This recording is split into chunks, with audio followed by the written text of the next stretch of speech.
रुतबा मेहर अली ख़ान एक मरतबा फिर अल्तमश से मिलने जुलने लगी है और अल्तमश को ये लगने लगा है कि अब रुतबा मेहर अली ख़ान की तमाम जायदाद के साथ साथ रुतबा भी उसके कब्ज़े में आ चुकी है। जबकि रुतबा एक बहुत बड़ा गेम खेल रही है अल्तमश के साथ, और इसके साथ साथ सबको लगता है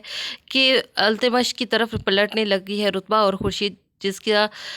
रुतबा की ज़िंदगी में कोई मकाम नहीं था, अब वो मुकम्मल तौर पर उससे पीछा छुड़ा लेना चाहती है। लेकिन इस सारी सूरत हाल में रुतबा जो है मुकम्मल राजदारी से काम ले रही है, और खुर्शीद जो है इन दिनों यूके में है, तो मिसिज़ मीनू जो है उन्हें समझाती है कि वो रुतबा से दोबारा से सुलह करे, उससे बात करे और उस तमाम हालात उसे जाने और तमाम वजह भी पूछे। लेकिन खुर्शीद को यही लगता है कि वो रुतबा के काबिल नहीं, रुतबा उससे जान छुड़ाना चाहती है और वापस वो अल्तमश की तरफ लौट भी चुकी है। वो बहुत बड़ी गलतफ़हमी का शिकार है और मिसिज़ मीनू इस गलतफ़हमी को दूर भी करना चाहती हैं, लेकिन ऐसा कुछ नहीं हो पा रहा क्योंकि रुतबा की तमाम तर तवज्जो अल्तमश की तरफ है, और अल्तमश जो है वो ये समझ रहा है कि रुतबा उसकी तरफ लौट रही है, लेकिन ऐसा नहीं है क्योंकि अरफा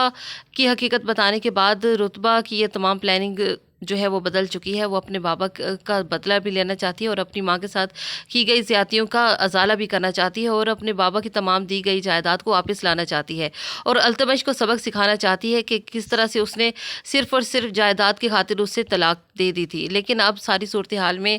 रुतबा और अल्तमश एक दूसरे को बेवकूफ़ बना रहे हैं। अल्तमश को लगता है कि रुतबा उसके जाल में फंस रही है, जबकि रुतबा को अच्छी तरह से मालूम है कि अल्तमश अपने हसद और लालच की वजह से उसकी प्लानिंग पर पूरा उतरेगा। अल्तमश के वालिदैन को लगता है कि रुतबा पर एक मरतबा फिर अल्तमश के इश्क का भूत सवार हो चुका है, जबकि अज़का की माँ को लगता है कि अब जो है मेहर अली ख़ान ही रुतबा को कंट्रोल कर सकते हैं, उसे संभाल सकते हैं ताकि अज़का का घर बच सके और अल्तमश जो है वापस अज़का की तरफ लौट सके। और इस सारी सूरत हाल में मेहर अली ख़ान कहते हैं कि उन्हें अपनी बेटी पर पूरा एतमाद है, वो कभी उनकी तरबियत को छोड़कर अज़का का घर ख़राब नहीं करेगी, और खुर्शीद को यही लगता है कि वो अब छोड़कर उससे अल्तमश के पास चली जाएगी। लेकिन मिसिज़ मीनू खुर्शीद को हर सूरत में रुतबा की तरफ ला